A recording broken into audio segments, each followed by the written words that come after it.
Free speech, political violence, and the modern censorship regime. 1. Introduction. The assassination of a conservative activist at a university event has become more than a singular act of violence, it is a litmus test for free expression in the United States. In the immediate aftermath, public debate shifted rapidly toward disciplining individuals for online commentary, often through firings or suspensions. What emerges is a landscape where speech may be constitutionally protected, but professionally fatal. Humorously, the First Amendment now seems to apply everywhere except where people actually work. Footnote.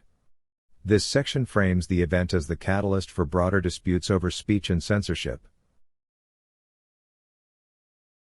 2. Employer and media sanctions. Multiple employees across industries were terminated or suspended for posting remarks perceived as offensive in the wake of the assassination. In the media sector, high-profile columnists and commentators were dismissed for commentary on race, gun control, or political violence. The underlying pattern is clear: employers, wary of reputational backlash, act as private speech police. The irony is inescapable: companies selling free expression platforms are simultaneously firing employees for expressing themselves. Footnote. This section documents how employers punished online commentary through dismissals and suspensions. 3. Government and institutional pressures. Federal authorities sought names of students and faculty at universities under the banner of anti-hate and anti-extremism probes. Simultaneously, political leaders demanded greater scrutiny of speech deemed celebratory of violence. These interventions blur the line between legitimate safety concerns and outright surveillance of dissent. If universities once prided themselves as sanctuaries of free thought, they now resemble bureaucratic filing cabinets, complete with lists of those under suspicion. Footnote. This section highlights government pressure on universities and institutions to identify and monitor dissent. 4. Propaganda and narrative management.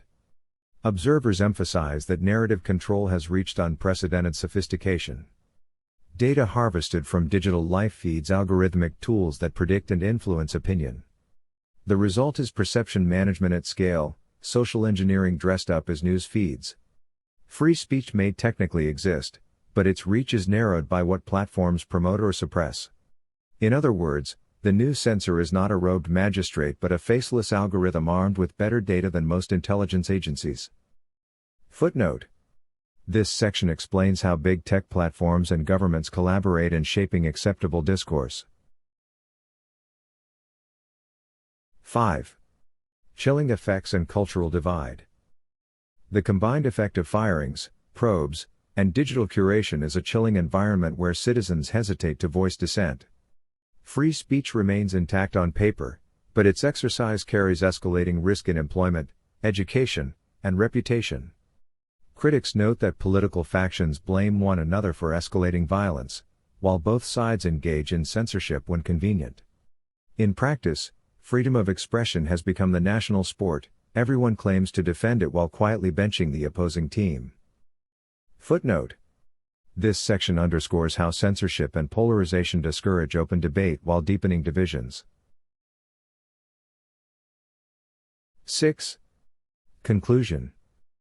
The pattern is unmistakable. Political violence provokes public outrage, institutions react with censorship, and governments lean into surveillance. The long-term danger is not simply suppression of offensive remarks, but the erosion of debate itself. If speech once served as the safety valve of democracy, it now risks becoming the fuse. Protecting expression, even when distasteful, remains the only antidote to authoritarian drift. Otherwise, today's disciplinary hearings may be tomorrow's show trials, complete with mandatory applause. Footnote. This section concludes by stressing the systemic risks of normalizing censorship and speech policing.